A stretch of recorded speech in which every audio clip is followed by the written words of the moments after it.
ఒకసారి ఒక స్కూల్లో చదువుకుంటున్నటువంటి ఒక చిన్న బిడ్డ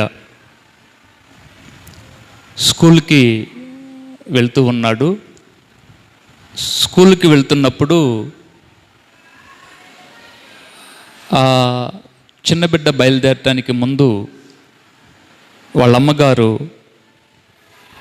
ఆ బాబుతో చెప్పింది, అరే నువ్వు స్కూల్కి వెళ్తున్నావు, నువ్వు స్కూల్కి వెళ్ళేటప్పుడు నీవు వెళ్తున్నటువంటి స్కూల్ దగ్గర రోడ్డు ఉంటుంది కాబట్టి రోడ్డు నువ్వు జాగ్రత్తగా గమనించి దాటు.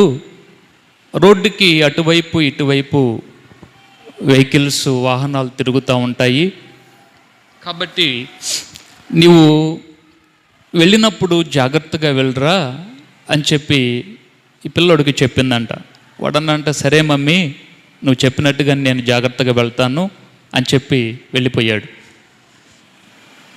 మరలా రెండవ రోజు మరలా వాడికి బట్టలేసి క్యారేజీ పెట్టి బ్యాగ్ రెడీ చేసి మరలా ఆ చిన్నబిడ్డతో అందంటారే, నువ్వు స్కూల్కి వెళ్తున్నావు, నువ్వు స్కూల్కి వెళ్ళేటప్పుడు జాగ్రత్తగా వెళ్ళు, ఎందుకంటే నువ్వు వెళ్తున్నటువంటి దారిలో మెయిన్ రోడ్డు ఉంది, ఆ రోడ్డు మీదుగా ఆటోలు, బస్సులు, కార్లు, బైకులు తిరుగుతూ ఉంటాయి, కొద్దిసేపు నిలబడి జాగ్రత్తగా రోడ్డు దాటుకొని ఇంటికి వెళ్ళి ఆ స్కూల్లోకి వెళ్ళిపోరా అని చెప్పిందంట.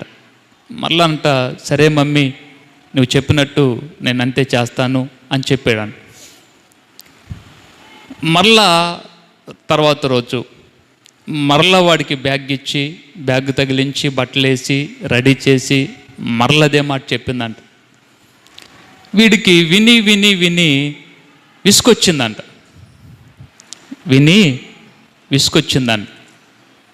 విసుకొచ్చి ఒకరోజు వాళ్ళమ్మ బ్యాగ్ తీసుకొస్తుందంట. బ్యాగ్ తీసుకొస్తుంటే వీడే వాళ్ళ అమ్మ దగ్గరికి వెళ్ళి, మమ్మీ నేను స్కూల్కి వెళ్తున్నాను, నేను స్కూల్కి వెళ్ళే దారిలో పెద్ద రోడ్డు ఉంది, ఆ రోడ్డు మెయిన్ రోడ్డు, ఆ రోడ్డు మీదగా బస్సులు తిరుగుతూ ఉంటాయి, ఆటోలు తిరుగుతూ ఉంటాయి, లారీలు తిరుగుతూ ఉంటాయి, కాబట్టి నేను కొంచెం నిలబడతాను రోడ్డు దగ్గర, నిలబడి రోడ్డు జాగ్రత్తగా దాటి నేను స్కూల్లోకి వెళ్తాను మమ్మీ అంటే, అరే నువ్వు మామూలోడు కాదురా అని వాడిని ఒకటేసి బ్యాగ్ తగిలించి అంతే చేయరని పంపించిందంట. వీడికి ఆలోచన వచ్చింది, చెప్తే వీడన్నా చెప్పాలి ఆ మాట.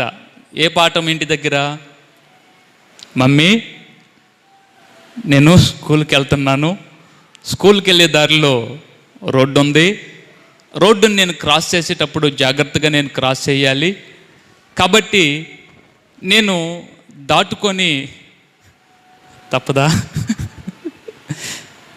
నేను దాటుకొని అటువైపు వెళ్ళాలి కదా మమ్మీ, కాబట్టి నేను నిలబడి జాగ్రత్తగా నేను అటువైపు వెళ్తాను అని ఈ పిల్లోడన్నా చెప్పాలి.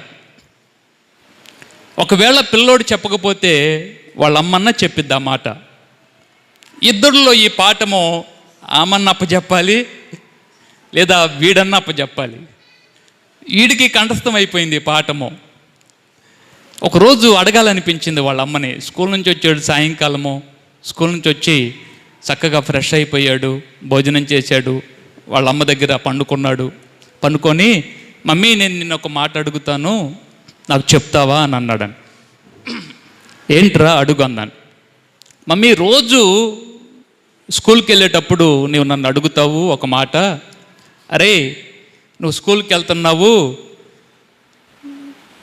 జాగ్రత్తగా వెళ్ళు, నువ్వు వెళ్ళే దారిలో స్కూల్కి నువ్వు వెళ్ళే దారిలో మెయిన్ రోడ్డు ఉంది, ఆ రోడ్డు మీదుగా బస్సులు, లారీలు, ట్రాక్టర్లు, కార్లు తిరుగుతూ ఉంటాయి, నీవు జాగ్రత్తగా చూచి గమనించి అటువైపు వెళ్ళరా, దాటి వెళ్ళు అని చెప్తావు కదా మమ్మీ. ఒకరోజు చెప్పావు సరిపోదా, పోనీ 2 రోజులు చెప్పావు సరిపోదా, సరే 3 రోజులు చెప్పావు నేను విన్నాను సరిపోదా, నువ్వు చెప్పిన మాటలు నేను కూడా గుర్తుపెట్టుకొని నేను నీతో చెప్తున్నాను, నేను నీతో చెప్తున్నాను కదా, ఇంకెందుకు మమ్మీ పదే పదే పదే పదే చెప్పిందే చెప్తావు, చెప్పిందే చెప్తావు, చెప్పిందే చెప్తావు, ఎందుకు మమ్మీ అని అడిగాడంట. అడిగితే వాళ్ళమ్మ వాడిని దగ్గరికి తీసుకొని ముద్దు పెట్టుకొని వాడిని అందంటారే, నువ్వంటే నాకు ప్రేమరా అందంట. నేనంటే నీకు ప్రేమ బాగానే ఉంది, ఈ రోడ్డు సంగతి ఏందన్నాడంట. నేనంటే నీకు ప్రేమే, మరి ఈ రోడ్డు సంగతి ఏంది అని అడిగితే వాళ్ళమ్మ చెప్పిందంటారే, నువ్వు వెళ్ళేటప్పుడు రోడ్డు వచ్చింది కదా, నువ్వు గమనించుకోకుండా, నువ్వు చిన్నపిల్లోడు కదా, నువ్వు ఆటలాడుకుంటూ లేక అటువైపు ఏమొస్తున్నాయి ఇటువైపు ఏమొస్తున్నాయని గమనించుకోకుండా నువ్వు రోడ్డు దాటేటప్పుడు ఒకవేళ జరగకూడదు జరిగితే,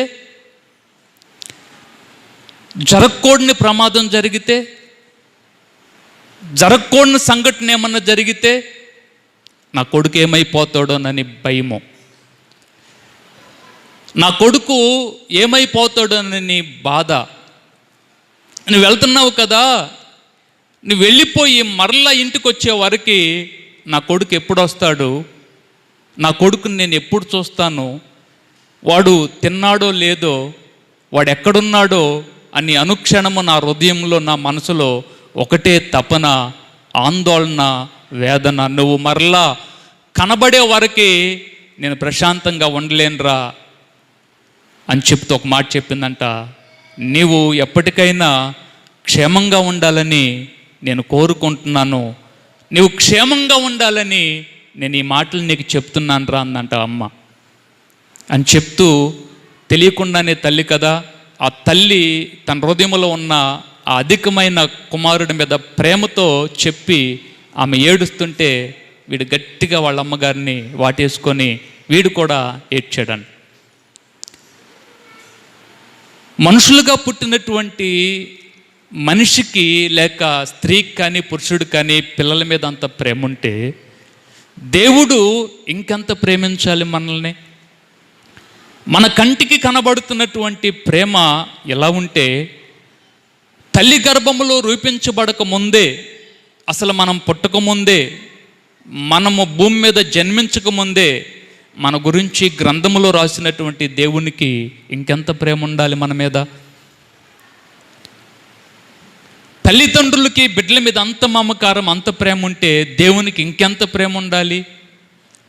బిడ్డలు క్షేమంగా ఉండాలని కోరుకుంటుంటే దేవుడు ఇంకెంత ప్రేమ కలిగిన దేవుడు. అందుకనే మనం క్షేమంగా ఉండాలని దేవుని చిరకాల వాంఛ. హల్లెలూయా.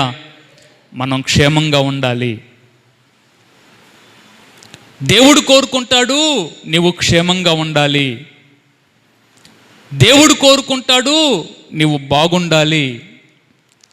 దేవుడు కోరుకుంటాడు నీవు ఎక్కడికి వెళ్ళినా, ఎక్కడున్నా, ఏ స్థలానికి వెళ్ళినా, ఏ ప్రాంతానికి వెళ్ళినా నువ్వు బాగుండాలి, నువ్వు క్షేమంగా ఉండాలి.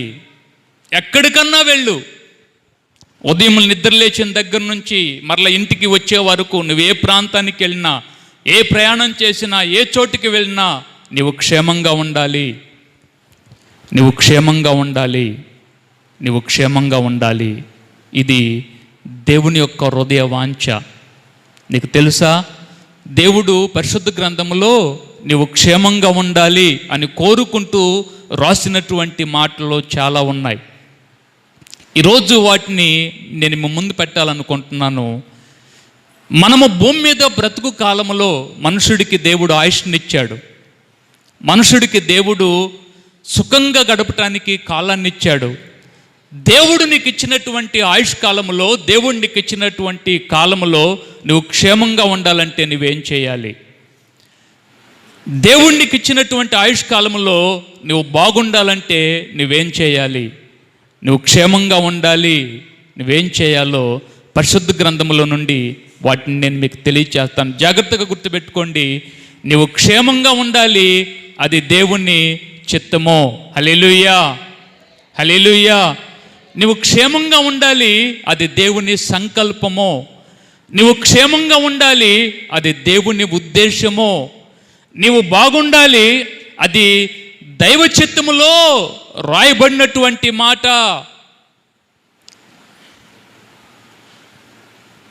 మీకు కోరికుందా? అయ్యా మేము బాగుండాలి, మా పిల్లలు బాగుండాలి, మా కుటుంబం బాగుండాలి అన్నవాళ్ళు చేతులెత్తండి. అయ్యా ఏం పర్లేదులే అయ్యా, ఏం బాగులే అయ్యా, ఎందుకు వచ్చిన బాధలే అన్నవాళ్ళు చేతులు ఎత్తండి. అమ్మని ఒక అమ్మ నేను చెప్పింది అర్థమైంది. ఏం బాగులే అయ్యా, ఏం క్షేమములే అయ్యా, ఎందుకు వచ్చిన బాధలే అయ్యా అన్నవాళ్ళు ఎవరు లేరా? అయ్యో మీకెవరు కనిపించట్లేదా? ఏం జీవితం అయ్యా, ఏం క్షేమం అయ్యా, ఏం బాగయ్యా, ఇంకెందుకు అయ్యా అన్నవాళ్ళు ఎవరు లేరా? ఎవరు లేరా? ఈ మధ్యకాలంలో ఒక పెద్ద ఆవిడ చనిపోయారు, కొంచెం పెద్ద ఆవిడ చనిపోయారు. ఆ పెద్ద ఆవిడ ఆమె అవకాశం ఉన్నప్పుడల్లా ప్రార్థన చేయించుకునిద్ది. నేను ఒకరోజు అడిగాను, అమ్మమ్మ నేను నీ కోసం ప్రార్థన చేస్తాను, ఏమని ప్రార్థన చేయమంటావు అన్నాడు. అయ్యా దేవుడు నాకు మంచి ఆరోగ్యం ఇవ్వాలి. 95 సంవత్సరాలు ఆయనకి, 95 సంవత్సరాలు. దేవుడు నాకు మంచి ఆరోగ్యం ఇవ్వాలి, నేను నడవలేకపోతున్నాను, కొంచెం మోకాళ్ళ నొప్పులు వచ్చినాయి అయ్యా, మోకాళ్ళ నొప్పులు పోవాలి అయ్యా, కొంచెము నా దగ్గరికి ఎవరు వస్తున్నారో నాకు అర్థం కావట్లేదు, చూపు కొంచెం మందగించింది, కొంచెం కళ్ళు సరిగా కనపడలేదు, నాకు కళ్ళు బాగా కనపడాలని ప్రార్థన చేయి. 95 సంవత్సరాలు 96 సంవత్సరాల వయసు వచ్చింది. ఆ తల్లిగారు ఏమంటున్నారు తెలుసా? నాకు దృష్టి బాగుండాలి, కాళ్ళు నొప్పులు తగ్గాలి, మంచి ఆరోగ్యం. నేను ఆమెను అనుకున్నాను, అయ్యా ఇక చాలు, చాలా పెద్దదాన్ని అయిపోయాను, దేవుని దయ వల్ల ఇంతకాలం నేను బ్రతికాను, ఇక చాలయ్యా, ప్రభు దగ్గరికి నేను వెళ్ళాలి, నన్ను తీసుకోమని ప్రార్థన చేయని అడిగిద్దామో అనుకున్నా. అసలు ఆ మాట అడగల. చాలు, ఇక చాలు అనిద్దామని అనుకున్నా. ఇక చాలు అంటలా. ఎప్పుడు? సెంచరీకి దగ్గరగా ఉంది. ఒక 4 కొట్టిందంటే సెంచరీ బ్యాట్ పైకి ఎత్తాలి.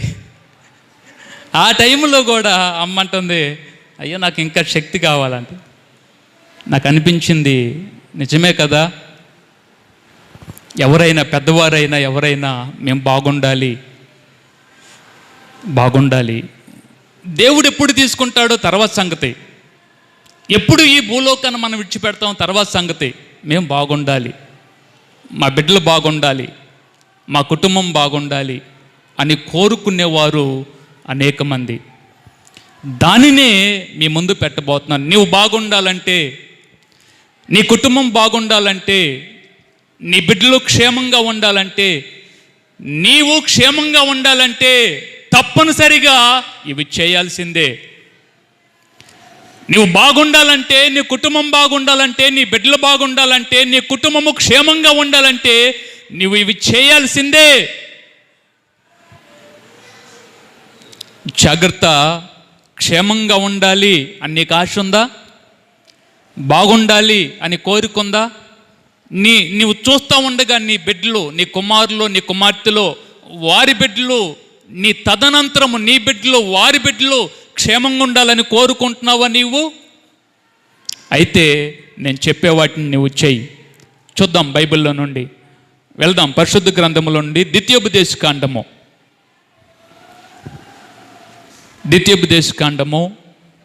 5వ అధ్యాయము 16వ వచనం చదువుదాం. నీ దేవుడైన యెహోవా నీకు అనుగ్రహించు దేశములో నీవు దీర్ఘాయుష్మంతుడివై నీకు క్షేమమగుటకు, జాగ్రత్తగా ఈ మాటను గుర్తుపెట్టుకోండి, నీకు క్షేమమగుటకు, నీవు దీర్ఘాయుష్మంతుడివై నీకు క్షేమమగుటకు నీ దేవుడైన యెహోవా నీకు ఆజ్ఞాపించిన లాగున నీ తల్లిని నీ తండ్రిని సన్మానించుము. ఏమంది అక్కడ? ఏమనుంది? క్లుప్తంగా చెప్తాను. నీవు క్షేమంగా ఉండాలంటే నీ తల్లిని నీ తండ్రిని సన్మానించు. క్షేమంగా ఉండాలంటే నీ తల్లిని నీ తండ్రిని సన్మానించు. మొత్తము ఆజ్ఞలు ఎన్ని? అవి కూడా నేను ఎన్ని ఆజ్ఞలు? 10. మొదటి ఆజ్ఞ సండే స్కూల్ పిల్లలు పర్లేదు పెద్దగా చెప్పండి. వినిపించట్లేదు, నాకు కొంచెం వెనుకటి శక్తి తక్కువ అయింది. సరే నేను చెప్తున్నాను. మొదటి ఆజ్ఞ, నేను తప్ప నీకు వేరొక దేవుడు ఉండకూడదు. రెండవ ఆజ్ఞ, విగ్రహములకు మొక్కకూడదు. మూడవ ఆజ్ఞ, దేవుని పేరు వ్యర్థముగా ఉచ్చరించకూడదు. నాలుగవ ఆజ్ఞ, విశ్రాంతి దినము లేక సద్బాత్ దినమును జ్ఞాపకం చేసుకోవాలి లేక పాటించాలి. ఐదవ ఆజ్ఞ, మొదటి ఆజ్ఞ దగ్గరికి వచ్చేటప్పటికి మొదటి ఆజ్ఞ చెప్పాడు, రెండవ ఆజ్ఞ చెప్పాడు, మూడవ ఆజ్ఞ చెప్పాడు, నాలుగవ ఆజ్ఞ చెప్పాడు. ఐదవ ఆజ్ఞ, నీ తల్లిని తండ్రిని సన్మానించు అని అనలా. నేను తప్ప నీకు వేరొక దేవుడు ఉండకూడదు అంతే. విగ్రహములకు మొక్కకూడదు అంతే. దేవుని పేరు వ్యర్థముగా ఉచ్చరించకూడదు అంతే.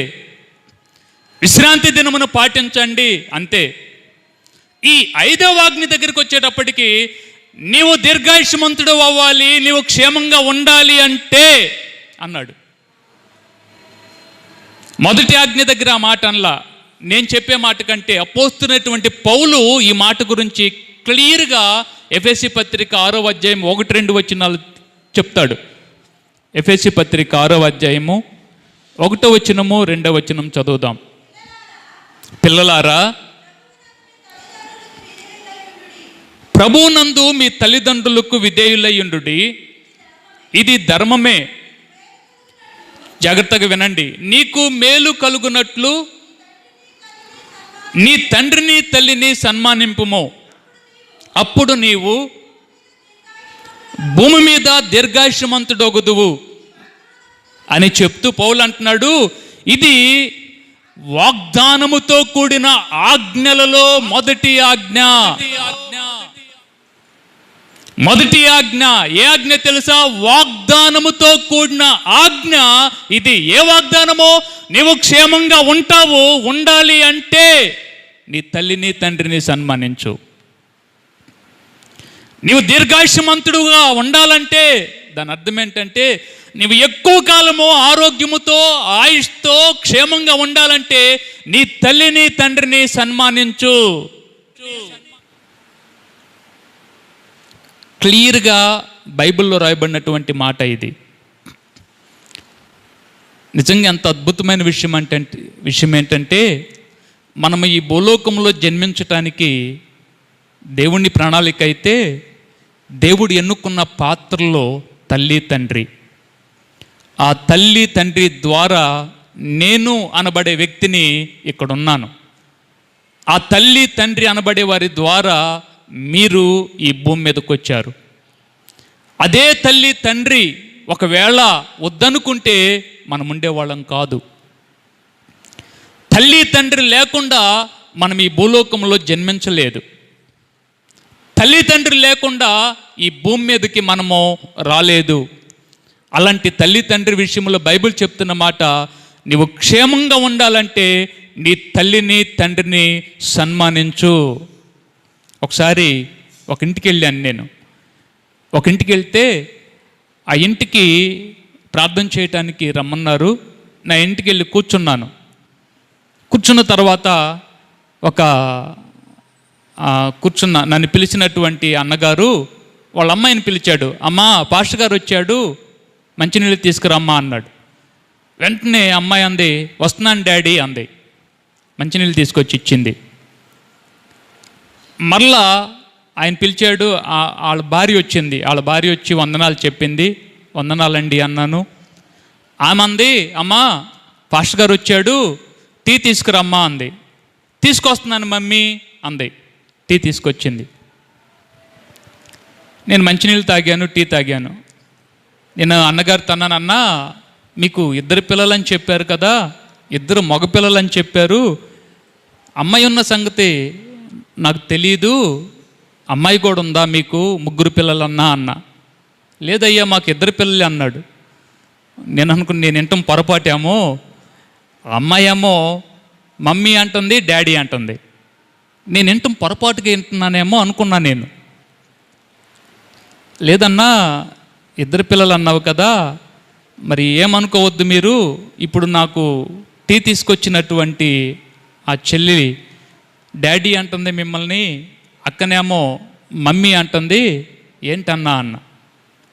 ఆ అమ్మాయి మా కోడలయ్యా అన్నాడు. నేను మొట్టమొదటిసారి అత్తని మామని డాడీ మమ్మీ అని పిలవటమో వినటం మొట్టమొదటిసారి. అది ఎక్కడ నేను వినలా. మామయ్యని పట్టుకొని డాడీ అంటుంది, అత్తయ్యని పట్టుకొని మమ్మీ అంటుంది. నేను ఆ అమ్మాయి వచ్చిన తర్వాత నన్ను మీకు ఎందుకు అట్లా అనిపించింది, డాడీ అని ఎందుకు పిలుస్తున్నావు, మీకు అమ్మా నాన్న లేరా అన్న. అన్నా నాకు అమ్మా నాన్న ఉన్నారు అంది. మళ్ళీ రెండోసారి షాక్ అయ్యాను. అమ్మా నాన్న ఉన్నారు, మరి అమ్మా నాన్న ఉంటే మీ మామయ్యని డాడీ అంటున్నావు, మీ అత్తమ్మనే మమ్మీ అంటున్నావు, ఇదేంటి, ఎందుకు నీకు అలా అనాలనిపించింది అని అంటే ఆ అమ్మాయి చెప్పినటువంటి సమాధానము నిజంగా నేను అట్లా వింటమో ఆ అమ్మాయి చెప్పటమో నాకు చాలా ఆశ్చర్యం అనిపించింది.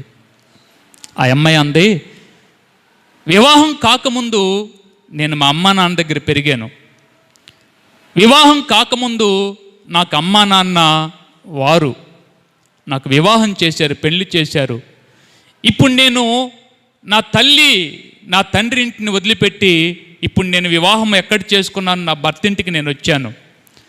నా భర్త ఇంటికి వచ్చిన తర్వాత నా భర్త ఇంట్లో ఉన్నాడు, నా భర్తతో పాటు నా భర్తకి దేవుడిచ్చినటువంటి అమ్మా నాన్న వారు కూడా ఉన్నారు. ఆ అమ్మా నాన్న ఆ భర్తతో పాటు ఉంటున్నప్పుడు నేను ఏ ఇంటికి వచ్చానో ఆ ఇంట్లో అత్తని మామయ్యని నాకు అమ్మలా నాన్నలా నేను చూడకపోతే, అట్లా నేను ఫీల్ అవ్వకపోతే, నాకు తల్లిగా తండ్రిగా అనుకోకపోతే నేను వారిని ప్రేమతో చూడలేను. మా అమ్మ నాన్నని నేను ఎట్లా చూశానో పుట్టింటి దగ్గర, మా అమ్మని మా నాన్నని నేను ఎట్లా ప్రేమించానో, మా అమ్మని మా నాన్నని నేను ఎట్లా గౌరవించానో, నాకు వివాహమైన తర్వాత మా అత్తయ్యని మా మామయ్యని నేను అలా చూడాలనుకున్నాను. అమ్మని ఎలా చూశానో మా అత్తయ్యని నేను అలా చూడాలనుకున్నాను. మా నాన్నని ఎలా ప్రేమించానో మా మామయ్యని అలా ప్రేమించాలనుకున్నాను. దానికి నేను ప్రాక్టీస్ చేస్తున్నాను. ఎలా ప్రాక్టీస్ చేస్తుందో తెలుసా? మామయ్యని పట్టుకొని డాడీ అంటుంది, మామయ్యలో వాళ్ళ నాన్నని చూస్తుంది. అత్తమ్మను పట్టుకొని మమ్మీ అంటుంది, మమ్మీ అత్తమ్మలో వాళ్ళ అమ్మను చూసుకుంటుంది. అమ్మ అంది, వాళ్ళ అత్తమ్మకి భోజనం పెట్టాలనుకున్నప్పుడు వాళ్ళ అత్తమ్మకి ఏదైనా అవసరమైతే వాళ్ళ అమ్మ పిలిచినట్టుగానే ఫీల్ అయిపోయి మా అమ్మ నన్ను పిలుస్తుంది అని ఫీల్ అయిపోయి త్వరగా ప్రేమతో తీసుకొచ్చి పెడుతుందంట. మమ్మీ డాడీ అని పిలుస్తున్నప్పుడు తెలియనటువంటి ప్రేమ మా అమ్మ మా నాన్న అన్న ఫీలింగు అమ్మాయి హృదయంలో కలుగుతుంది. అందుకని వీరు అత్తమ్మ మామయ్య నా భర్త యొక్క తల్లిదండ్రులు వీరిని నేను ఒక విధంగా ఇట్లానే ఉండాలి, ఇట్లానే చూడాలి అన్న ఏ కోచాన పట్టింపు కానీ, వారిని పక్కకు నెట్టివేయటం కానీ, వారిని తేడాగా చూడటం కానీ నా జీవితంలో ఇప్పటి వరకు నాకు అలవాటు కాలేదు. నువ్వు చేస్తున్నావా పని? నీకు వివాహమైన తర్వాత, నీ భర్త ఇంటికి వచ్చిన తర్వాత నీకు తల్లి తండ్రి ఎవరో తెలుసా? మీ అత్త, మీ మామయ్య. మీ అమ్మ నాన్నని నువ్వు ఎలా చూసావో నీకు దేవుడిచ్చినటువంటి భర్త యొక్క తల్లిదండ్రులు అత్తయ్య అయినా మామయ్య అయినా నీ తల్లిలాగా నీ తండ్రిలాగా వారిని చూడాల్సిన బాధ్యత నీ మీద ఉంది. నువ్వు ఇంటి దగ్గర ఉన్నప్పుడు మీ అమ్మకి ఎలా పరిచర్య చేసావో, మీ నాన్నకి ఎలా పరిచర్య చేసావో, అమ్మకి నాన్నకి ఎలా పని చేసావో, ఏ కష్టం రాకుండా ఎలా చూసుకున్నావో, వివాహమై నువ్వు భర్తింటికి వచ్చిన తర్వాత, భర్తింటిలో ఉంటున్నప్పుడు అత్తమ్మని మామయ్యని అలా చూడవలసిన బాధ్యత నీ మీద ఉన్నది. చూస్తున్నావా? నీవు చేస్తున్నావా పని? గుర్తుపెట్టుకో, ఒకరోజు నీవు వృద్ధాప్యంలోనికి వస్తావు, ఒకరోజు నువ్వు బిడ్డలను కంటావు, ఆ బిడ్డలు పెద్దవాళ్ళు అవుతారు, వారికి వివాహాలు చేస్తావు. ఏదో ఒక రోజు నీవు అత్తమ్మ అవ్వాల్సిందే, మామయ్య అవ్వాల్సిందే. ఈరోజు మీ అమ్మ నాన్నని నువ్వు చూడకపోతే, ఈరోజు మీ అత్తని మామయ్యని నువ్వు చూడకపోతే, ఒకరోజు నీవు ఆ స్టేజ్లోనికి వస్తావు, ఒకరోజు నీవు ఆ పరిస్థితిలోనికి వస్తావు. ఆ రోజు నిన్ను ఎలా చూడాలని నీ బిడ్డలు కోరుకుంటారు. ఈరోజు నువ్వు ఎలా చూస్తున్నావో నీకు తెలుసా? ఈరోజు మీ అత్తమ్మని మామయ్యని లేక మీ అమ్మ నాన్నని నువ్వు ప్రేమతో చూస్తే నువ్వు విత్తనాలు వేస్తున్నావు. ఈరోజు నువ్వు ఏ విత్తనాలు వేస్తున్నావు, ఒకరోజు అదే పంట నువ్వు తీసుకుంటావు.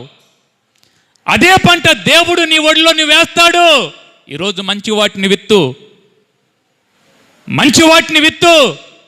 ప్రేమతో చూడు వారిని, ప్రేమించు వారిని. వారు పెద్దవారని, వారు వృద్ధాప్యంలో ఉన్నారని, వారు ఏం చేసుకోలేకపోతున్నారని, లేక వారి వలన ఏం కావట్లేదని నిర్లక్ష్యం చేయొద్దు, అశ్రద్ధ చేయొద్దు. ఒక రోజున నువ్వు అదే స్టేజ్లోనికి వస్తావు, గుర్తుపెట్టుకో. ఒకరోజు నువ్వు అదే వృద్ధాప్యంలోనికి వస్తావు, గుర్తుపెట్టుకో. ఆ రోజు నీ బిడ్డలు నిన్ను చూడాలంటే, ఆ రోజు నీ బిడ్డలు నిన్ను పరామర్శించాలంటే, ఈరోజు నువ్వు మంచి విత్తనాలు వేయి, చూడు వారిని. ఒకసారి ఒక పెద్ద ఆయన టీ తాగుతూ కూర్చున్నాడు. వాళ్ళ కొడుకు వచ్చి ఎదురుగా టీ తాగుతూ కూర్చున్నాడు. ఆ పెద్ద ఆయన కొడుకుని చూస్తున్నాడు. ఆ కొడుకుని చూస్తూ, కొడుక్కి పెళ్లి చేశాడు, కొడుక్కి పిల్లలున్నారు, ఈయన ముసలాయన అయిపోయాడు. ఈ ముసలాయన కొడుకుని అడిగాడు. ఇట్లా కూర్చొని ఉంటే పక్కన గోడ ఉంది, గోడ మీద ఒక కాకి వచ్చి వాలింది. ఈ ముసలాయన అన్నాడు, అరే అదేంట్రా ఇక్కడికి వచ్చింది అన్నాడు. డాడీ అది కాకి డాడీ అన్నాడు. కొద్దిసేపు టీ తాగాడు. మరలా ఒక నిమిషం ఆగిన తర్వాత మరలా దాని వైపు చూపించి, డాడీ అదేంటి డాడీ? మరలా కొడుకు అన్నాడు, నాన్న డాడీ అది కాకి డాడీ అన్నాడు. మరలా ఈ ముసలాయన కొద్దిసేపు ఆగి మూడోసారి వాళ్ళ పిల్లోడిని అడిగాడు, అరే ఇదేంటి ఇందాక నుంచి ఇక్కడ ఉంది అన్నాడు. వెంటనే కోప్పడ్డాడు. డాడీ నీకు ఇందాక నుంచి చెప్తున్నాను అది కాకి అని, 3 సార్లు చెప్పాను అది కాకి అని. అది ఏదైతే నీకెందుకు? ఎందుకు వస్తే నీకెందుకు? అసలు నీకెందుకు డాడీ? నువ్వు టీ తాగి కూర్చో, కామ్గా కూర్చో, ఒక పక్కన కూర్చో, పెట్టింది తిను అన్నాడంట. వెంటనే ఆ పెద్ద ఆయన తలంచుకున్నాడని, తలంచుకొని బాధపడుతూ ఇంట్లోకి వెళ్ళిపోయాడు. ఇంట్లోకి వెళ్ళిపోయి ఈ పిల్లోడు చూస్తున్నాడు, కొడుకు చూస్తున్నాడు, మా నాన్న బాధపడ్డాడా ఏంటి అని చూస్తున్నాడు. ఈ ముసలాయన పెద్ద ఆయన ఇంట్లోకి వెళ్ళిపోయి ఒక బుక్ తీసుకొచ్చాడంట బయటికి. బుక్ తీసుకొచ్చి మరలా కొడుకు ఎదురుగా కూర్చున్నాడని, కూర్చొని పేజీ తిప్పుతున్నాడు. ఒక పేజీ తర్వాత ఒక పేజీ, ఒక పేజీ తర్వాత ఒక పేజీ తిప్పుతున్నాడు. అది కొడుకు ఇచ్చాడు. ఇది చదువురా అన్నాడంట. ఏం డాడీ ఇది అని అడిగాడంట. చదువురా ఒకసారి అన్నాడంట. చదువురంటే వాడు చూశాడు. సంవత్సరము. ఈ చిన్నపిల్లోడు, ఈ వివాహమైనటువంటి కొడుకు చిన్నపిల్లోడుకు ఉన్నప్పుడు, ఇంచుమించు 7-8 సంవత్సరాల వయసు ఉన్నప్పుడు జరిగిన సంఘటన అది. సంవత్సరం వేసాడు, తారీఖు వేసాడు, నెల వేసాడు. పెద్ద ఆయన పలానా సంవత్సరము, పలానా నెల, పలానా తారీఖున ఇది జరిగింది అని రాసి పెట్టాడు హెడ్లైన్. ఏం జరిగింది అని కింద చదువుతున్నాడు కొడుకు. ఈ కొడుకు ఇప్పుడు పెళ్ళయింది కదా, పిల్లల్ని కన్నాడు కదా, చిన్న పిల్లాడుగా ఉన్నప్పుడు జరిగిన సంఘటన అది. అది చూస్తూ ఉన్నాడు. ఈ కొడుకు చదువుతున్నాడు, అరే నీకు చిన్నవాడుగా ఉన్నప్పుడు, 5 సంవత్సరాల వయసు ఉన్నప్పుడు, 6 సంవత్సరాల వయసు ఉన్నప్పుడు జరిగిన సంఘటనరా అదేంటో తెలుసా అని అడిగితే, ఈ కొడుకు, పెద్దవాడైన కొడుకు చదువుకొని ఒకసారిగా కళ్ళెమంట నీళ్లు పెట్టుకున్నాడు. ఏం జరిగింది, ఆ బుక్లో ఏముంది అని అంటే, చిన్నపిల్లలుగా ఉన్నప్పుడు ఆ చిన్నపిల్లవాడు ఈ తండ్రి దగ్గర ఆడుకుంటా ఉన్నాడు. తండ్రి దగ్గర ఆడుకుంటున్నాడు. ఒక కాకి వచ్చి దగ్గరలో వాలింది. ఈ పిల్లోడు ముద్దుగా అన్నాడు, డాడీ. అదేంటి డాడీ అన్నాడు. ఈ పెద్ద ఆయన ఇప్పుడు ముసలోడయ్యాడు కదా, అప్పుడు వాళ్ళ కొడుకు చిన్నపిల్లడుగా ఉన్నప్పుడు ఈ పెద్ద ఆయన చెప్తున్నాడు, అరే అది కాకిరా అన్నాడు. ఈ చిన్న పిల్లవాడు ఈ పిల్లవాడుగా ఉన్నప్పుడు మరలా కొచ్చేపో వాళ్ళ నాన్న దగ్గరికి వచ్చి, డాడీ అదేంటి డాడీ అన్నాడు. అరే అది కాకిరా అన్నాడు. మరలా అటు తిరిగాడు ఈ పిల్లోడు, ఇటు తిరిగాడు, మరలా వచ్చాడు డాడీ దగ్గరికి, డాడీ ఇదేంటి డాడీ అన్నాడు. ఆ పిల్లోడిని దగ్గరికి తీసుకొని ముద్దు పెట్టుకున్నాడు, కాకిరా అన్నాడు. మరలా నాలుగోసారి ఆ పిల్లోడిని పిలిచాడు, అరే ఎట్రారా అన్నాడు. ఈ చిన్న పిల్లోడు బందాడుతూ చిన్న తప్పటడుగులు వేస్తూ నాన్న దగ్గరికి వచ్చాడు. అరే అదేంటో తెలుసా అన్నాడు. ఏంటి డాడీ అన్నాడు. అది కాకిరా అన్నాడు. ఈ పిల్లోడు వచ్చిరాని మాటలతో డాడీ అదేంటి అడుగుతుంటే, ఈ నాన్న సంతోషపడుతూ పరవశిస్తూ ఆనందిస్తూ హృదయంలో, నా పిల్లోడు ఎంత చక్కగా మాట్లాడుతున్నాడు, ఎంత ముద్దుగా మాట్లాడుతున్నాడు అని దగ్గరికి తీసుకొని ముద్దు పెట్టుకుంటూ అది కాకిరా అని చెప్పాడంట. ఎన్నిసార్లు అడిగాడు తెలుసా చిన్నపిల్లోడు? 33 సార్లు అడిగాడంట. అదేంటి అని 33 సార్లు అదేంటి అని అడిగితే 33 సార్లు ఈ తండ్రి అది కాకిరా అని చెప్పాడంట. 33 సార్లలో కూడా కొంచెం కూడా కోపగించుకోలేదు. ఈ పెద్ద అయిన తండ్రిగా ఉన్నప్పుడు, ఈ కొడుకు చిన్నపిల్లోడుగా ఉన్నప్పుడు, అదే కొడుక్కి వివాహమైంది, అదే కొడుకు పెద్దోడైపోయాడు, అదే కొడుకు వివాహం చేసుకొని బిడ్డలను కన్నాడు, అదే తండ్రి ముసలివాడైపోయాడు. ఇప్పుడు ఆ ముసలైన 3 సార్లు అడిగితే కోపగించుకున్నాడు. నీకెందుకు, టీ తాగి పక్కన కూర్చోవచ్చు కదా, నీకెందుకు, నువ్వు ఒక మూలను కూర్చోవచ్చు కదా, అసలు అదంతా నీకెందుకు, పెట్టింది తినొచ్చు కదా అని మాట్లాడుతున్నాడు ఇప్పుడు కొడుకు. వాళ్ళ నాన్న అన్నాడు, అరే అప్పుడు నేను ఇదే మాట అనుంటే, నువ్వు పిల్లోడుగా ఉన్నప్పుడు ఇదే మాట నేను అనుంటే నువ్వేమైపోయేవాడువో, నేను నిర్లక్ష్యం చేసి ఉంటే ఏమైపోయేవాడువో. జాగ్రత్త దేవుని బిడ్డలారా, జాగ్రత్త సహోదరి, జాగ్రత్త సహోదరుడా, జాగ్రత్త. ఒకరోజు ఒక సమయము నీవు కూడా వృద్ధాప్యంలోనికి వెళ్తావు. ఒక సమయం వచ్చింది, ఆ సమయంలో నీకు ఇష్టమున్నా ఇష్టం లేకపోయినా నీ కూతురికి పెళ్లి చేయాల్సిందే, నీకు ఇష్టమున్నా ఇష్టం లేకపోయినా నీ కొడుకుని వివాహం చేయాల్సిందే. అది నీకు ఇష్టమైనా కాకపోయినా వృద్ధాప్యంలోనికి నీవు రావాల్సిందే. ఆ వృద్ధాప్యంలో నీ బిడ్డలు నిన్ను బాగా చూడాలి. ఆ వృద్ధాప్యం వచ్చినప్పుడు వారు నిన్ను ప్రేమతో చూడాలి అని అంటే, ఇదిగో ఈరోజు నీ తల్లిని నీ తండ్రిని నీవు సన్మానించు, నీ అత్త మామని నీవు ప్రేమించు, నీవు గౌరవించు. మీరు పెద్దవారు కదా మీకెందుకు అని విసుక్కోవద్దు. కొన్నిసార్లు పెద్దవాళ్ళు కష్టపెడతారు. కొన్నిసార్లు పెద్దవాళ్ళు కదా, వయసు రీత్యా కొంచెము జ్ఞాపక శక్తి తక్కువ వాళ్ళకి, మర్చిపోయి ఇబ్బంది పెడతారు, విసిగిస్తారు. అయినంత మాత్రాన విసుకోవాల్సిన అవసరం లేదు. నువ్వు వారిని చూచినప్పుడల్లా నువ్వు గుర్తుపెట్టుకోవాల్సింది, ఒకరోజు నేను కూడా ఈ స్టేజిలోనికి వస్తాను. సహోదరి సహోదరుడా, నువ్వు క్షేమంగా ఉండాలంటే నీ తల్లిని తండ్రిని చూడు జాగ్రత్తగా. నువ్వు దీర్ఘాయుష్మంతుడు అవ్వాలంటే నీ తల్లిని తండ్రిని చూడు జాగ్రత్తగా. నీవు ఆరోగ్యంతో ఉండాలంటే నీ తల్లిని తండ్రిని చూడు. నేను చెప్తున్న మాట కాదు, దేవుడు చెప్తున్న మాట. నేను నీకు ఇచ్చుచున్న దేశములో నీవు దీర్ఘాయుష్మంతుడివై నీకు క్షేమమగునట్లు, క్షేమంగా ఉండాలంటే నీ తల్లిని నీ తండ్రిని సన్మానించు. హల్లెలూయా, హల్లెలూయా. అయ్యా మాకు అమ్మ నాన్న అత్త మామ ఉన్నారయ్యా అన్న వాళ్ళ చేతులు ఎత్తండి. అమ్మ నాన్న అత్త మామ పర్లేదు, చేతులు ఎత్తండి. అయ్యో ఎత్తను, మీకు లేరా? ఎవరు లేరా? ఎత్తారా? నేను మీకు ప్రభునాంపేట చెప్తున్న మాట, వారిని ప్రేమించు. వారు ఎలాంటి వారైనప్పటికీ, వారు ఎలా ఉన్నప్పటికీ, వారు ఎలాంటి స్థితిలో ఉన్నప్పటికీ వారిని ప్రేమించు. నీవు వారిని ప్రేమించు, వారిని పరామర్శించు. వారు ఎవరైనా సరే వారిని చూడు జాగ్రత్తగా.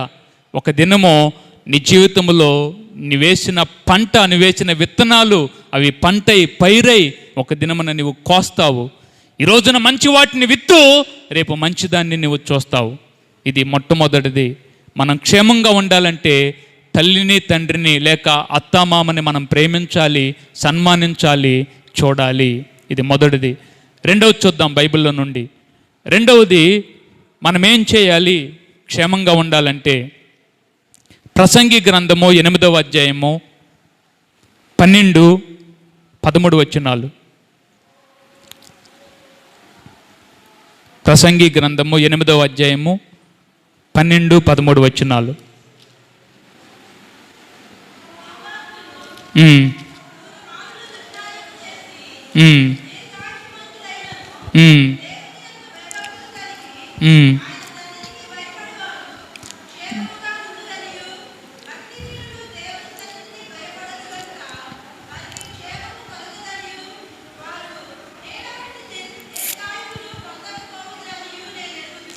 ఆయన సన్నిధికి భయపడువారు క్షేమముగా నుందురనియు, భక్తిహీనులు దేవుని సన్నిధిని భయపడరు గనుక వారికి క్షేమము కలుగుదనియు, వారు నీడ వంటి దీర్ఘాయువును పొందకపోవుదురనియు నేనెరుగుదును. రెండవది, ఎవరు క్షేమంగా ఉంటారని బైబిల్లో రాయబడిందంటే దేవుని సన్నిధికి భయపడేవారు. ఆమేన్. చేతులెత్తి దేవునికి వందనాలు చెల్లిద్దాం. హల్లెలూయా, హల్లెలూయా. ఎవరు క్షేమంగా ఉంటారు? మొట్టమొదటి విషయము, ఎంత మంచి దేవుడు అండి మన దేవుడు. మన చేతిలోనే ఉంది అంతా. మన చేతిలో. మనం బాగుండాలంటే మనం ఏం చేయాలి అమ్మా? మనం బాగుండాలంటే మనం ఏం చేయాలి? తప్పదు. ఎవరి కోసం అది? మన వివాహం అయింది. మనం బాగుండాలనుకోండి మన చేతిలోనే ఉంది. మన క్షేమాన్ని మనమే నిర్ణయించుకుంటున్నాం. ఆమేన్, హల్లెలూయా. నీ క్షేమాన్ని నీవే నిర్ణయించుకుంటున్నావు. నీ భవిష్యత్తుని నిర్ణయించుకునే బాధ్యత, నిర్ణయం తీసుకునే అవకాశం దేవుడు నీకే ఇస్తున్నాడు. నిజంగా ఈరోజు భారతదేశంలో ఎన్ని వృద్ధాశ్రమాలు కదా, ఎన్ని వృద్ధాశ్రమాలు. మొన్న ఒక అన్న కలిశాడు, అడుసుమిల్లిలో ఆయన పనిచేస్తున్నారు. ఆయన కనిపించాడు. ఆయన కనిపిస్తే ఆయన నన్ను పలకరించి అడిగాడు, ఏంటన్నా బాగున్నారంటే బాగున్నానయ్యా అన్నాడు. ఏం చేస్తున్నారన్న అంటే వృద్ధాశ్రమం పెట్టానయ్యా అన్నాడు. ఇదేంటన్న, ఇదేం ఆశ్రమం అన్న అంటే ఎంతమంది ఉన్నారంటే 40 మంది ఉన్నారయ్యా అన్నాడు. అన్న మంచి పని చేస్తున్నావు, దేవుడు కూడా దాన్ని ఇష్టపడతాడు, మీరు చేసే పని ఇష్టపడతాడు అన్నాను. అన్నా మరి వాళ్ళందరూ పాపం పెద్దవారు, వృద్ధులు కదా, బహుశా వాళ్ళకి పిల్లలు ఉండుండరు కదా అని అన్నాడు. ప్రతి ఆదివారం వాళ్ళ పిల్లలు వచ్చి చూసి వెళ్తారయ్యా అన్నాడు. ప్రతి ఆదివారము పిల్లలు వచ్చి చూసి వెళ్తారయ్యా అన్నాడు. అన్న వృద్ధాశ్రమం అంటున్నావు, ముసలోళ్ళు అంటున్నావు, అనాథులు అంటున్నావు, పిల్లలు వచ్చి చూసి వెళ్తారు అంటున్నావు, ఇదేంటన్నా అన్న. నా ఆశ్రమంలో ఉన్న వాళ్ళందరూ పిల్లలు ఉన్నవాళ్ళేనయ్యా అన్నారు. మరి వాళ్ళని ఎందుకు పెట్టుకున్నావు అంటే, నేను పెట్టుకోవటం ఏంటంటే వాళ్ళే తీసుకొచ్చి వదిలిపెట్టి వెళ్ళారు అన్నాడు. వాళ్ళే తీసుకొచ్చి వదిలిపెట్టి వెళ్ళారు వృద్ధాశ్రమంలో. ఎవరో ఇంకొక విషయం ఏంటో తెలుసా? కొంతమంది అంతా కార్లు వేసుకొని వస్తారంట చూడటానికి. మంచి ఉద్యోగం చేసేవాళ్ళు, ఉద్యోగం చేసుకునేటువంటి ఉద్యోగస్తులు వాళ్ళ అమ్మా నాన్న వృద్ధాశ్రమంలో ఉంటే ఆ వృద్ధాశ్రమంలో ఉన్నటువంటి తల్లి తండ్రి ఎలా ఉన్నారని 2 వారాలకు ఒకసారో నెలకు ఒకసారో చక్కగా కారు వేసుకొని వచ్చి కూర్చొని చూసి వెళ్తారంట వాళ్ళు. తల్లి తండ్రి కానీ వారి దగ్గర ఉంచుకోరు. అమ్మ నాన్న జన్మనిచ్చారు, చదివించారు, గొప్పవారిని చేశారు, ఉద్యోగం చెప్పించారు, కానీ వారి దగ్గర పెట్టుకోరు. కష్టాన్ని దిగమింగుకొని చూచింది తల్లి, కానీ తల్లిని చూడరు. దుఃఖాన్ని దిగమింగుకొని అన్నం తినకుండా బిడ్డలను కష్టపడి చదివించినటువంటి తల్లిదండ్రులు ఉన్నారు. ఒక పెద్ద ఆయన వచ్చేవాడు, చెరుకూరు ముసలాయన, ఇప్పుడు రావట్లేదు, బహుశా చనిపోయి ఉంటాడు. ఆయన అడుక్కుంటాడు, రోడ్లెమ్మడి తిరిగి డోర్ టు డోర్ అడుక్కుంటాడు. మేము వేసేది అంత తెలుసా, కొద్దిగా బియ్యం వేస్తాం అంతే. చాలా ముసలాయన, చినిగిపోయిన బట్టలో. ఆయన కొడుకు ఏం చేస్తాడు తెలుసా? ఎంఆర్ఓ కొడుకు. ఎంఆర్ఓ ఒకసారి ఏడ్చాడు. అడుక్కొని తీసుకొచ్చిన డబ్బులతో స్కూల్ స్టేజ్ నుండి, ఎల్కేజీ నుంచి చదివించాడంట ఆ బిడ్డని. నేను అడుక్కుంటున్నాను, నా బిడ్డ అడుక్కోకూడదు. రేపు ఈరోజు నేను అడుక్కుంటున్నాను, నా బిడ్డ బాధపడకూడదు. నేను రోడ్లెమ్మడి తిరుగుతున్నాను, నా బిడ్డల రోడ్లెమ్మడి తిరగకూడదు. ఈరోజు నేను తినక వర్షానికి తడుస్తూ ఎక్కడో చెట్టు కింద వర్షం పడితే పండుకుంటున్నాను, ఎక్కడో షెల్టర్లో పండుకుంటున్నాను, చిరిగిపోయిన గుడ్లు, మాసిపోయిన గుడ్లు, దుర్వాసన వస్తూ నేను తిరుగుతున్నాను, నా బిడ్డ తిరగకూడదు. ఇంకొక విషయం తెలుసా? 10వ తరగతి వచ్చేవారికి వాళ్ళ నాన్న ఏం చేస్తున్నాడు కూడా చిన్న బిడ్డకు తెలియదంట. ఆ తండ్రి అడుక్కుంటున్న సంగతి కూడా తెలియకుండా ఆ చిన్న బిడ్డని పెంచాడంట వాళ్ళ నాన్న. రోడ్లమ్మడి తిరిగి, ఇళ్ళమ్మడి తిరిగి, అడుక్కొచ్చి చిరిగిపోయిన గుట్లో దుర్వాసన వస్తూ షెల్టర్లో పండుకుంటూ, ఎక్కడో రోడ్డు పక్కన పండుకుంటూ, ఆ డబ్బులు, ఆ బియ్యం అమ్మి వచ్చిన డబ్బులతో బిడ్డను చదివించే వాడు ఎంఆర్ఓ అయ్యాడు. ఎంఆర్ఓ అయిన తర్వాత మంచి అమ్మాయిని చూసి, అదే స్థాయిలో ఉన్న అమ్మాయిని చూసి వివాహం చేశాడు. అంతే. జీవితంలో వాళ్ళ నాన్న ముఖం చూడలేదు. కొడుకు ఎంఆర్ఓ, తండ్రి కష్టపడి ఇళ్ళమ్మడి తిరిగి అడుక్కొచ్చి బిడ్డని ఎంఆర్ఓ చేశాడు. కానీ అడుక్కునే పోస్టు అంతే ఉండిపోయింది ఆయనకి. కానీ అడుక్కునే స్థితి మారలేదు ఆయనకి. ఆయన జీవితం ఏం మారలేదు. కొడుకు జీవితం మారింది, కానీ తండ్రి జీవితం మారలేదు. లేరా సమాజంలో ఇలాంటి వాళ్ళు? చూడలేదా ఇలాంటి వారిని ఈరోజు మనం సమాజంలో? కనబట్టలేదా ఇలాంటి వారు మన కళ్ళ ముందు? బిడ్డల జీవితాలు ఉన్నతమైన స్థితిలోనికి తీసుకొచ్చిన తల్లిదండ్రులు లేరా? నీ తల్లికి ఏ పాటికి నీవు గౌరవం ఇస్తున్నావు? నీ తండ్రిని నువ్వు ఎలా చూస్తున్నావు? లేదు. బిడ్డలు బాగుండాలని తల్లిదండ్రులు కష్టపడి, బాధపడుతూ, దుఃఖాన్ని దిగమింగుకొని బిడ్డలను ఒక స్టేజ్లోకి తీసుకొచ్చే, ఒక ఉన్నతమైన స్థితిలోకి తీసుకొస్తే ఈరోజు ఆ బిడ్డలో తల్లిదండ్రులను పట్టించుకోవట్లేదు. ఆ బిడ్డలు తల్లిదండ్రులను చూడట్లేదు. జాగ్రత్త. నేను ప్రభునాంపేట మీకు చెప్తున్నాను, నీ అత్తైనా నీ మామైనా మీ అమ్మగా వారిని చూడు, మీ నాన్నగా వారిని చూడు. మీ మామయ్యలో మీ నాన్నను చూడు, మీ అత్తయ్యలో మీ అమ్మను చూడు. దేవునికి మహిమ. రేపు నిన్ను నీ కోడలు, నీ అల్లుడు అలా చూస్తారు. ఆమేన్, హల్లెలూయా. నిన్ను అలా చూడాలంటే ఈరోజు నువ్వు చేయ పని. నువ్వు క్షేమంగా ఉంటావు, నువ్వు ఆయుష్తో ఉంటావు. ఇది మొదటిది. రెండవది, మనం బైబిల్లో చూసినప్పుడు రెండవది, క్షేమంగా ఉండాలంటే రెండవది చేయవలసిన పని ఏంటో తెలుసా? దేవుని సన్నిధికి మనం భయపడాలి. దేవుని సన్నిధికి మనం భయపడాలి. భయం అంటే ఏంటి? భయపడటం అంటే ఏంటి? కన్నడి భయపడటం అంటే ఏంటి అసలు? నిన్న షాప్కి వెళ్తే ఒక అన్న వచ్చాడు, చేతిలో పొడుగొట్టు సిగరెట్ ఉంది, కాల్చుకుంటున్నాడు. నన్ను చూసి తమ్ముడు వస్తున్నాడు అని దాన్ని తీసి ఎట్టి మళ్ళీ చేసి పక్కన పడేసాడు. ఆ పక్కన పడేసి వెళ్ళాడు.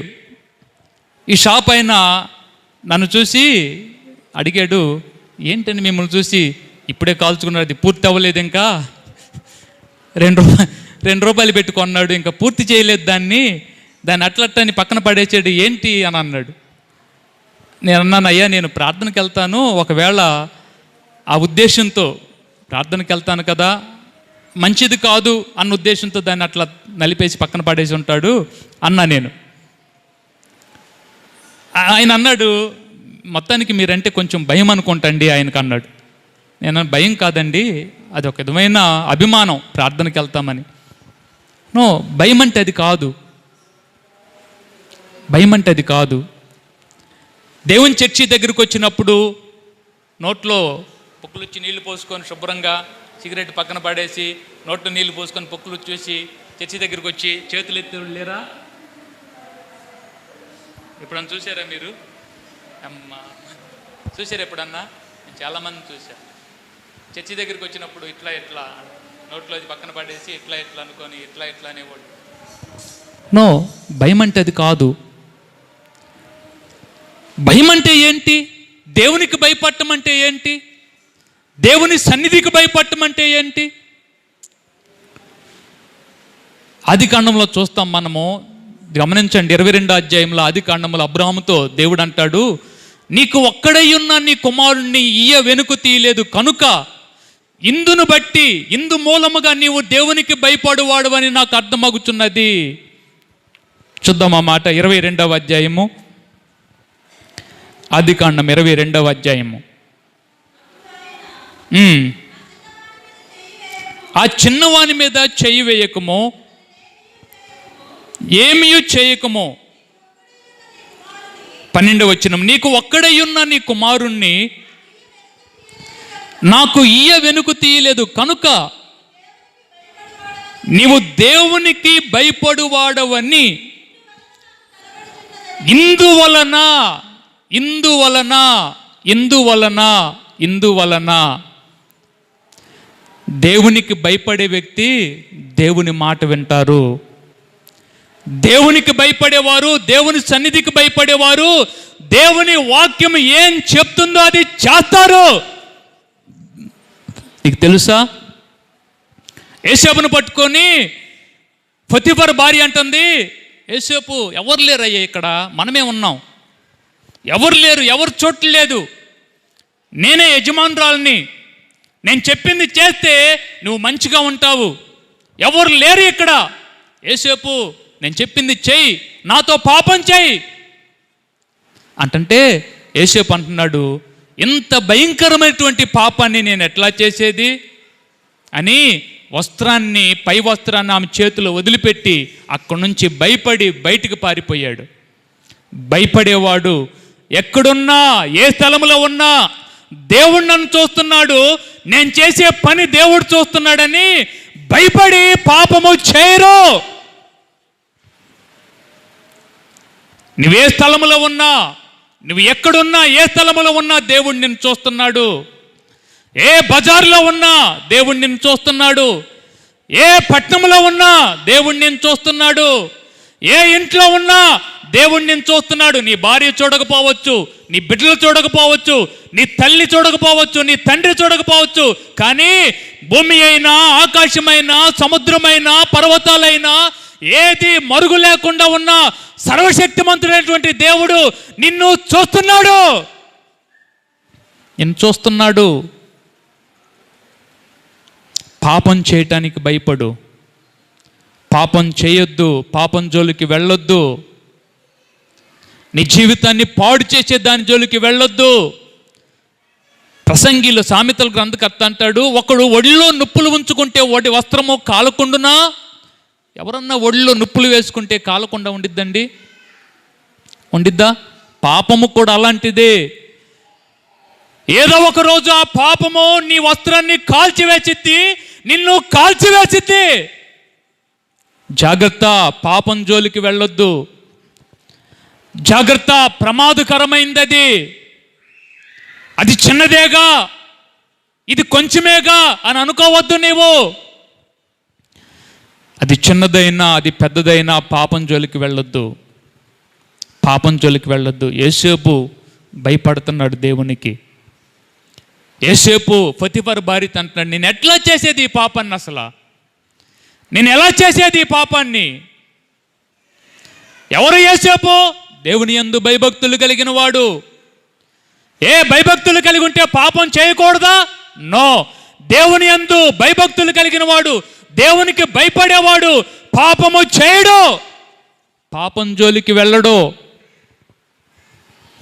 దేవునికి భయపడేవాడు అబ్రహాము, దేవుని యందు భయభక్తులు కలిగిన వాడు అబ్రహాము దేవుని మాటకు లోబడ్డాడు, కొడుకును బలర్పించడానికి కత్తి పైకెత్తాడు.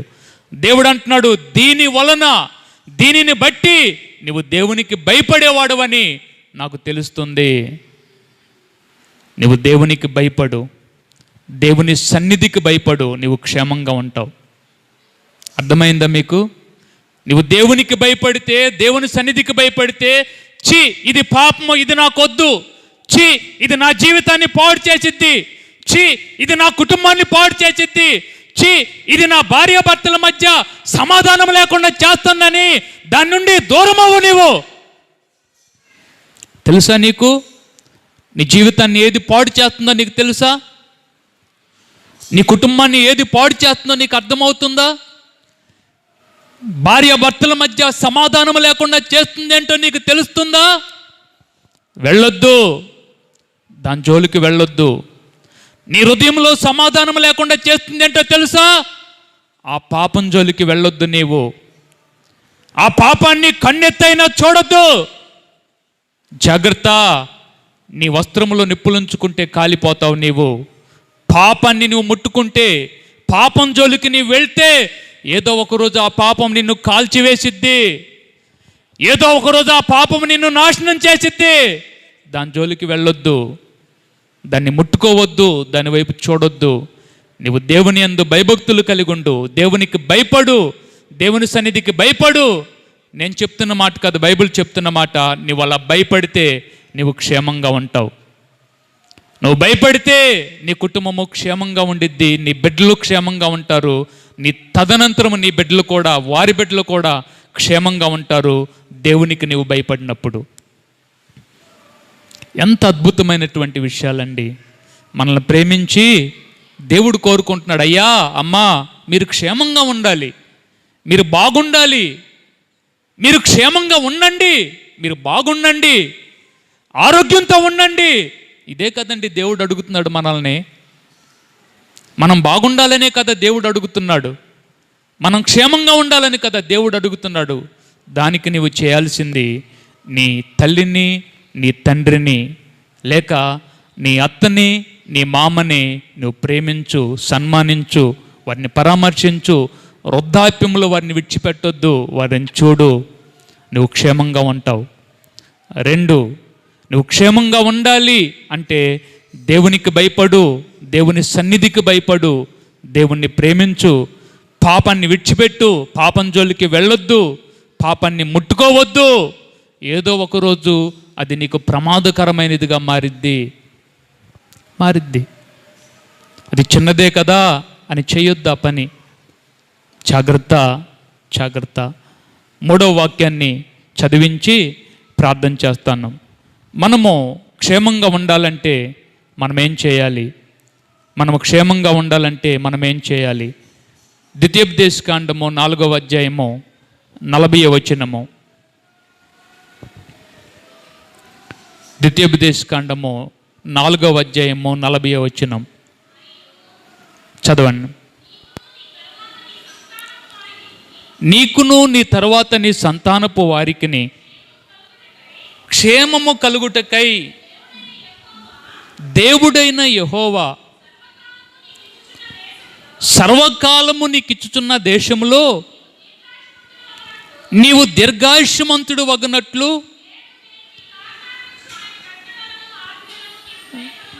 కట్టడలను ఆజ్ఞలను గైకొనాలి.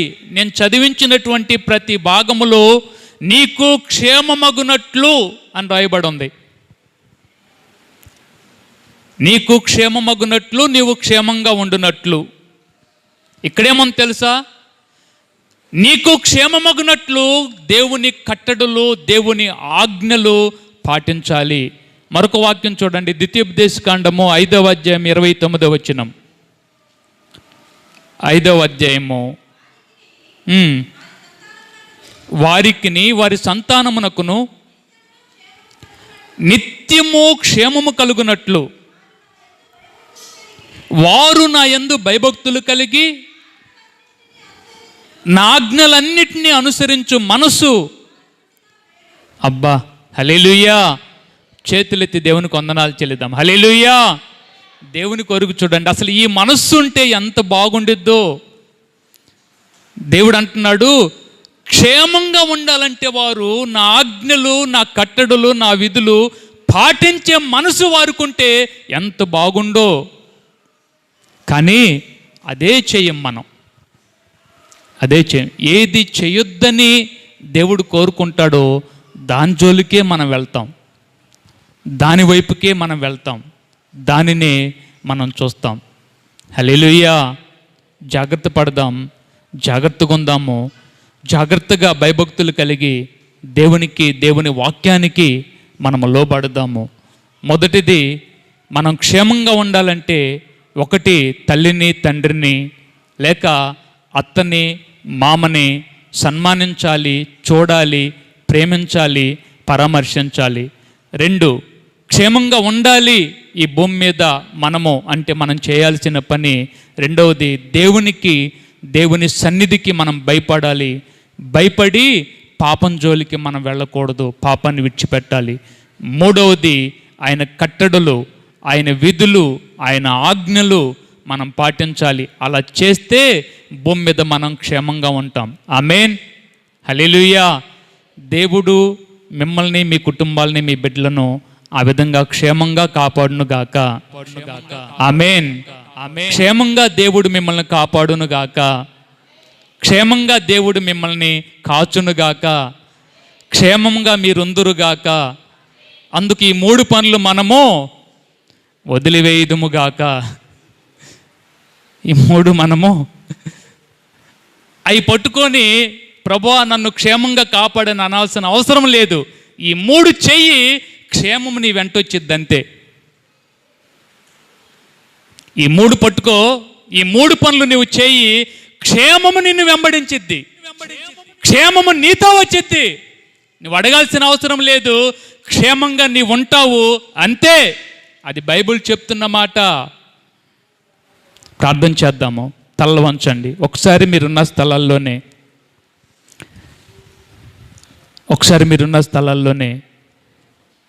లేచి నిలబడి కళ్ళు మూసుకుందాము. లేచి నిలబడి కళ్ళు మూసుకుందాము.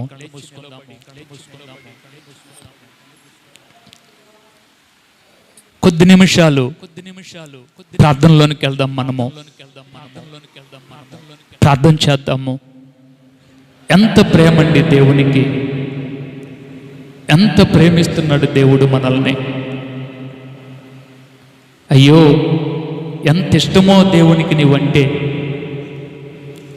దేవుడు అంటున్నాడు, నీవంటే నాకు ప్రేమ, నువ్వు క్షేమంగా ఉండాలి, నీ బిడ్డలు క్షేమంగా ఉండాలి, నీ కుటుంబం క్షేమంగా ఉండాలి. అదండి దేవుని కోరిక. క్షేమంగా ఉండాలి మనము. అమ్మా, అయ్యా, సహోదరి, సహోదరుడా, క్షేమంగా ఉండాలి నీవు. అది దేవుని ఉద్దేశము, దేవుని సంకల్పం అది. ఒకవేళ ఏమైనా నీలో ఈ వాక్యాన్ని బట్టి ప్రభువా నేను చేస్తుంది తప్పు అని నీకు అనిపిస్తే సిగ్గుపడొద్దు. ఈరోజే దాన్ని విడిచిపెట్టు, ఈరోజే దాన్ని ఒప్పుకో, ఈరోజే దానికి దూరమవ్వు. ప్రభువా నన్ను క్షమించయ్యా, వృద్ధాప్యంలో అమ్మని, నాన్నని నేను చూడలేదు, వృద్ధాప్యంలో వారిని నేను పట్టించుకోలేదు, నన్ను క్షమించు ప్రభువా. దేవా నన్ను క్షమించయ్యా. అత్తని, మామయ్యని నేను తిరస్కరించాను, అత్తని, మామయ్యని నేను పట్టించుకోలేదు, వారిని నేను దూషించాను, వారిని నేను తిట్టాను, వారి మీద నేను కోపగించుకున్నాను, నన్ను క్షమించయ్యా. ప్రార్థన చేస్తావా ప్రభు దగ్గర? చిన్న ప్రార్థన చేయి.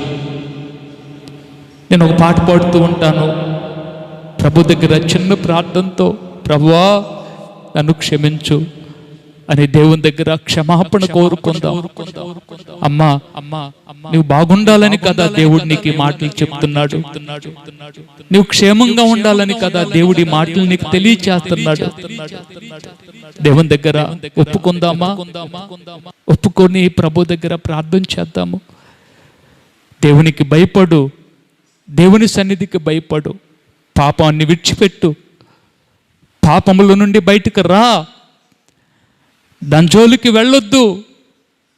అయ్యా అమ్మా, అది నీ జీవితాన్ని పాడు చేసిద్ది, నీ కుటుంబాన్ని చిన్న భిన్నం చేసిద్ది, నీ కుటుంబాన్ని ఏడ్పించిద్ది. వెళ్తూ దానిలో నుండి బయటికి రా. చిన్నదేగా నీ నిర్లక్ష్యం వద్దు. జాగ్రత్త, ఒకరోజు నువ్వు ఏడుస్తావు. వద్దు, దాని జోలికి వెళ్ళొద్దు, ఆ పాపం జోలికి వెళ్ళొద్దు. దేవునికి భయపడు, దేవుని సన్నిధికి భయపడు.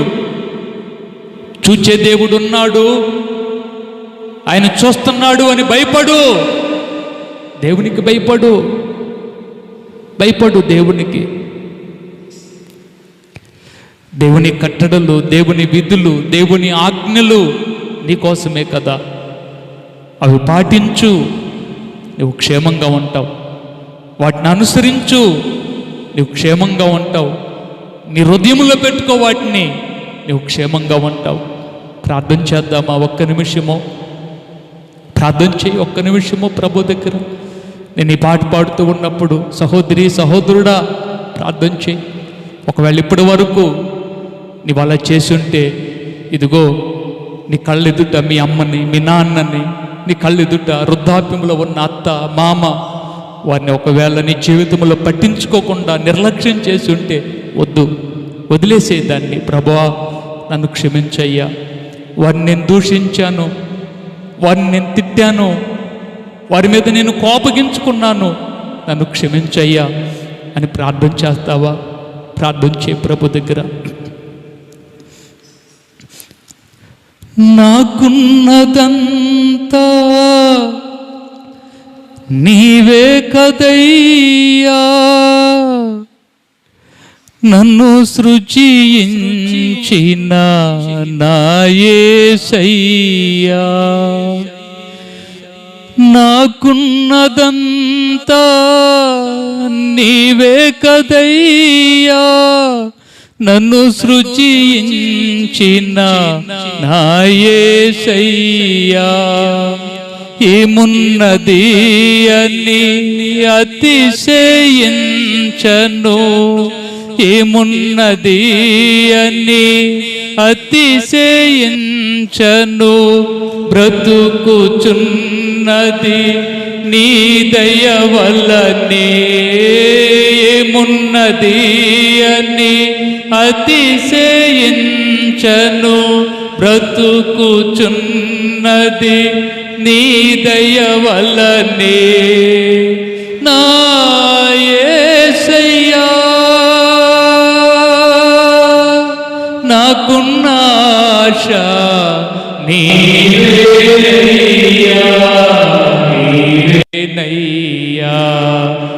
నా జీవితానికి అధిపతి నీవే, నా జీవమునకు మూలము నీవే.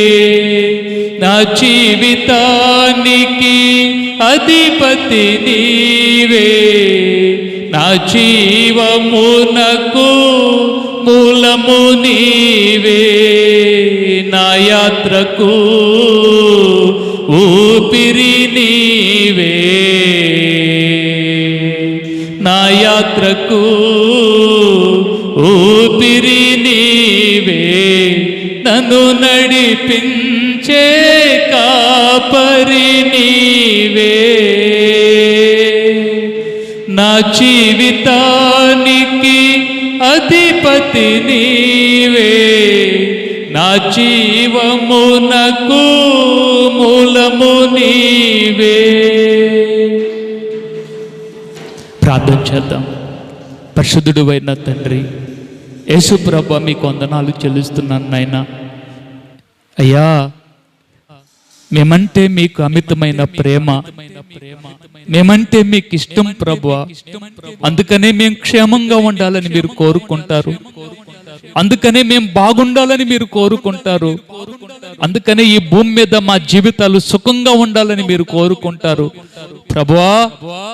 మేము క్షేమంగా ఉండాలని మీ ఆశ, దీర్ఘాయుష్మంతులం అవ్వాలని మీ కోరిక, మా జీవిత కాలం అంతా మేము సుఖంగా ఉండాలని మీరు కోరుకుంటున్నారు ప్రభువా.